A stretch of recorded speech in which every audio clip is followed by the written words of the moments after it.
শিক্ষক, শিক্ষার্থী এবং অভিভাবক এক কাতারে দাঁড়িয়ে কণ্ঠে কণ্ঠ মিলিয়ে স্লোগানে আমার সোনার বাংলা, আমি তোমায় ভালোবাসি।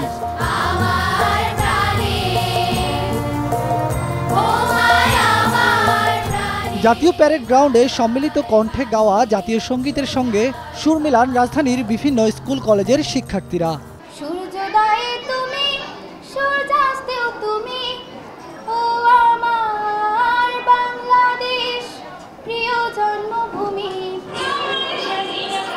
স্বাধীনতা দিবস উপলক্ষে নাচ, গান, কবিতা সহ নানা আয়োজনে দিনব্যাপী মুখর শিক্ষা প্রতিষ্ঠানগুলো।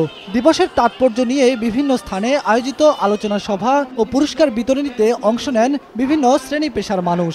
বাংলাদেশ একটি স্বাধীন সার্বভৌম রাষ্ট্র, আমরা ঝাঁপিয়ে পড়েছিলাম যুদ্ধে, এটি একটি প্রেরণা ছিল।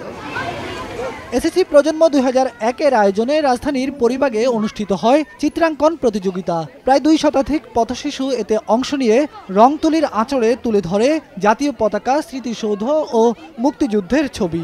স্বাধীনতা দিবস উপলক্ষে এঁকেছি স্মৃতিসৌধ এঁকেছি, পতাকা এঁকেছি, জাতীয় পতাকা এঁকেছি, গাছ এঁকেছি, মানে একটা মানুষ এঁকেছি। কবির দেশ, বীরের দেশ, আমার দেশ, স্বাধীন দেশ বাংলাদেশ।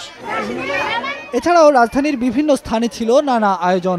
সবার প্রত্যাশা স্বাধীনতার এই 48 বছরে যা অর্জন হয়েছে তার প্রেরণা বুকে ধারণ করে আরও দুর্বার গতিতে এগিয়ে যাবে লাল সবুজের প্রিয় বাংলাদেশ।